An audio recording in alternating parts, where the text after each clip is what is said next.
If there was one thing I promised myself that I would do this year, that is get a PS4. I also knew I was going to review this game eventually too, because I've wanted to play this game for a while. And I will say right now, I've played the hell out of it, so I decided to review it.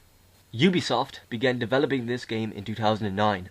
Think about that, that was 5 years ago, and the game was released this year. I'm not saying that it's a bad thing. The first trailer was shown at E3 2012 and was due to release November 19th, 2013.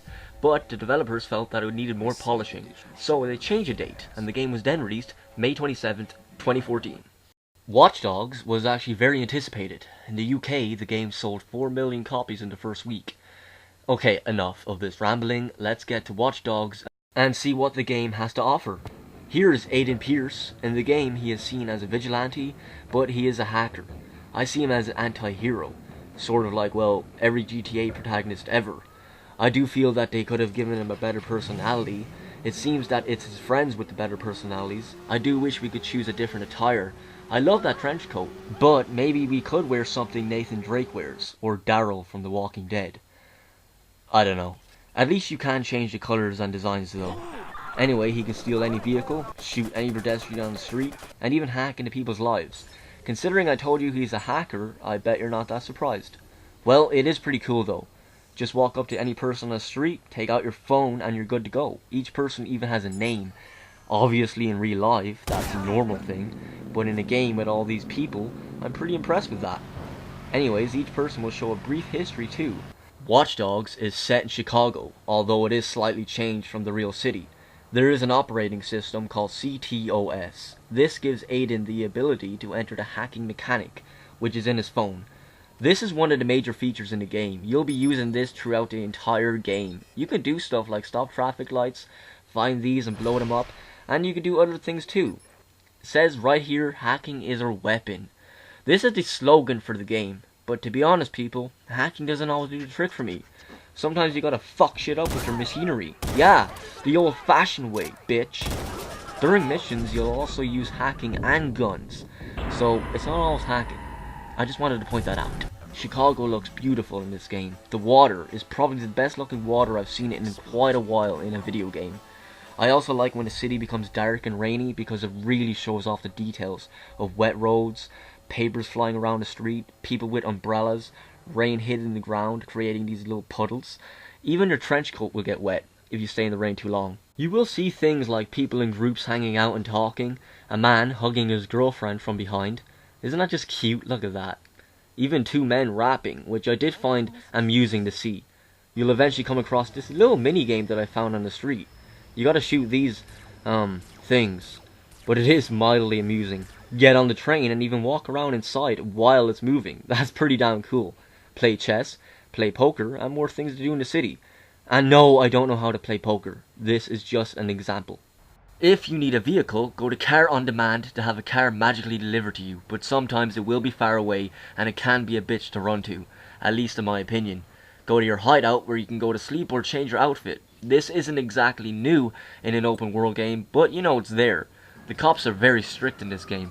They will do anything to kill you. You never get busted. If you do something minor, it's like, well, we gotta kill this guy now. Hell, I once got killed by the cops for doing nothing at all. True story. I wish you could get a taxi in the game. Chicago is pretty big, so driving what is supposed to be long distance is actually long distance in the game. But I guess that is impressive. At least you can get the train though. I also wish you could fight. I don't always want to use my weapons. At least you can do this by pressing circle.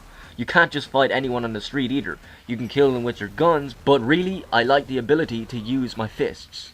Although there are fun things to do in Chicago, I do think that having this long story mode, it made me keep coming back to this game, and playing mostly every night.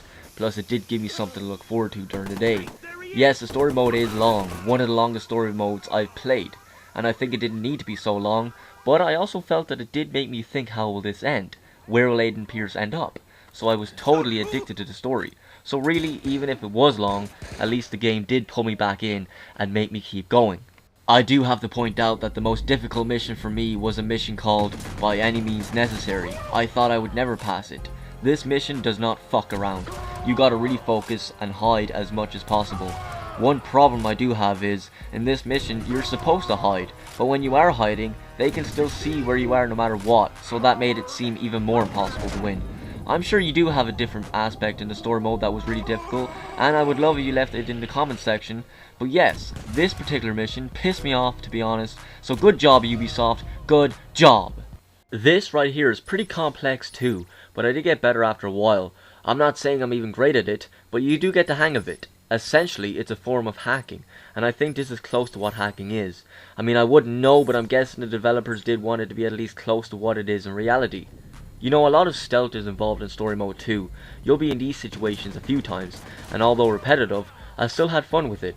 It didn't really bother me because you can also hack into cameras and look around the area. Even some of the men will have grenades in their pocket, and you have the ability to make it explode. Sometimes they will throw it away and survive, but it is something amusing to watch. You will be using these cameras to get to your hacking point too. You'll also use cameras to access the control panel and unlock gates to get into unrestricted areas. A lot of creativity, stealth and guesswork are involved in this game, so I think if you are in your late teens or early adulthood, you'll definitely want to play it.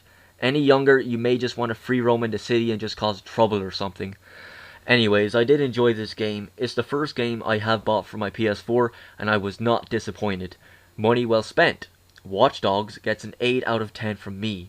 It's a beautiful looking game, no problem graphics wise. The game has been compared to some games though, like Grand Theft Auto 5, but I do compare it to Assassin's Creed. I don't know why, but I see some of that in this game. There's nothing wrong with that, of course, but I guess we all see different.